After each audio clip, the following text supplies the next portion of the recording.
So this is an Indian movie 3 of 4 of the weekend in theaters. So that's what.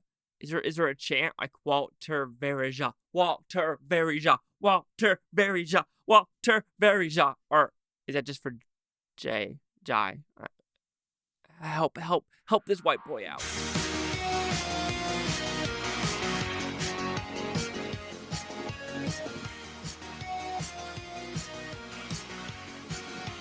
Chase Leaki here with the Blue Futon reviewing Waltair Veerayya. So what's this movie about? I could call it a simple premise, but now I'm figuring out with these Indian movies, it's not all what it seems. They try to add so much story into this, and with this story is there's a bad guy at this part of India who demolishes a police station. Fucking just goes ham. And now he moves to Malaysia, and now the one surviving police officer wants to get this guy and bring him back to India. So he finds this gang, and all you know this gang has something to do with the court system. And now this policeman, the brother-in-law, and again goes to Malaysia to bring this person back. And when we get to Malaysia, you're like, what are we actually trying to do with this drug scene and everything like that? But when the intermission happens, the second half of the movie goes into places that I love. So, did I like this film? I thought it was a way better film than I was getting myself into. What do I mean by that? The first 30, 45 minutes, I was nervous. I didn't know what I was getting myself into. I did not like the humor. I was really confused with the battle sequences. Because there's a battle sequence on a boat, I won't lie, the choreography was not good whatsoever with the battle sequences. I'm like, shit. I'm getting to something that I'm just not going to get. I'm not going to like. But when the intermission happens, balls to the walls happen, and it goes into a territory which I absolutely love. So with that, let's talk about the positives of the movie first. And that's what it is, the second half of the movie. And when these characters come to life, what the real agenda is. It blossoms into a perfect flower, in my opinion, of the backstory of this gang, the backstory of this drug lord, the backstory of this ice company, the backstory of everyone involved. Because we're finally getting to that scene of like, oh shit, this is happening, and it's really good. And when we're talking about the action set pieces in this one, not talking about the boat one, which is in the trailer, when we're actually in these drug warehouses or we're out in the open in India, it shines. It is really good, massive scale. It was some of the better motorcycle on car chases I have seen in Indian movies. Like, it was choreographed good, and it was actually not a lot of CGI. Or if there was CGI, this is really, really good CGI because it actually felt unique, different, and fun.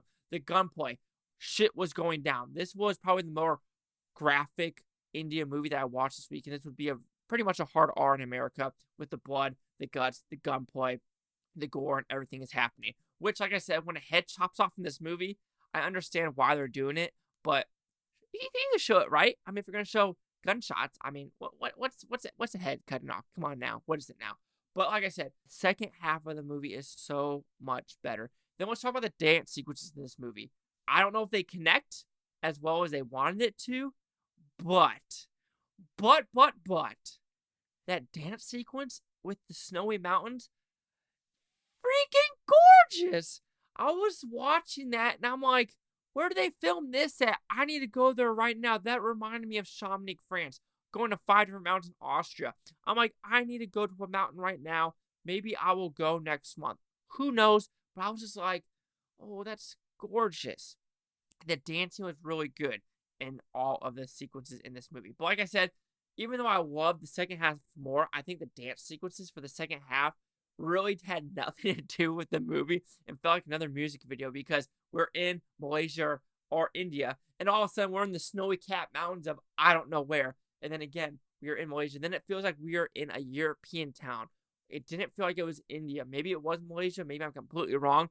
But it just felt really out of place with what they're going for. When they're doing the dance sequences in India or in Malaysia, yeah, I can see connections. But when we're in the snowy mountain caps, I don't see the connection. But still, it looked freaking gorgeous. So let's talk about the negatives now. And I do think the negatives are the first 35 minutes, 45 minutes of the film.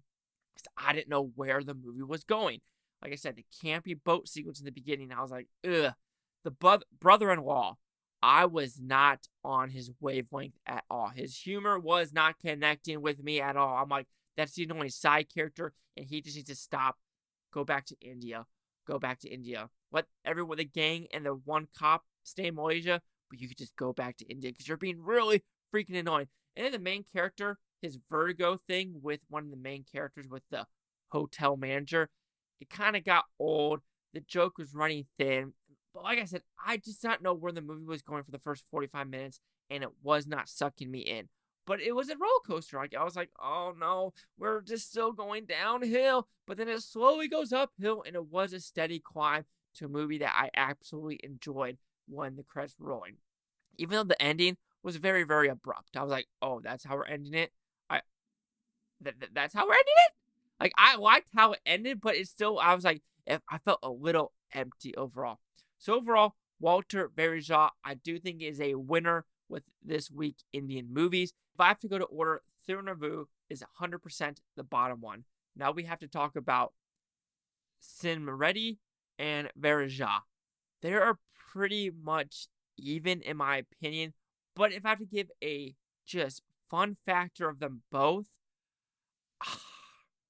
to me it's dead even. But the action set piece at the end of Veerayya, Waltair Veerayya, I do think is better. So if I have to give a little snip, this Waltair Veerayya is slightly better than Veera Simha Reddy. But they're both, to me, solid, fun movies to watch.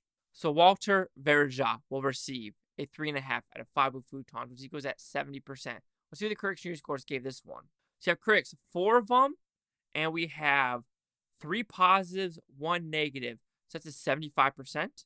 We have audience score with an 80%. So we're at a 70, 75, 80. And when looking at the reviews, we have a 2 out of 5, a 3 out of 5, and the other 2 I just know that are positives. But yeah, I think it's a compelling movie. And like I said, after the intermission, it's a thumbs up for me. So 70, 75, 80. Chase out with the Blue Futon. Like, comment, subscribe. Let me know what you think is Bluefutonopia. You Blueftonians. Thank you for watching. Having a great day. And yeah, just have a great life. And one more Indian movie. Varsu, if I'm saying that right, Varsu will be the last one today.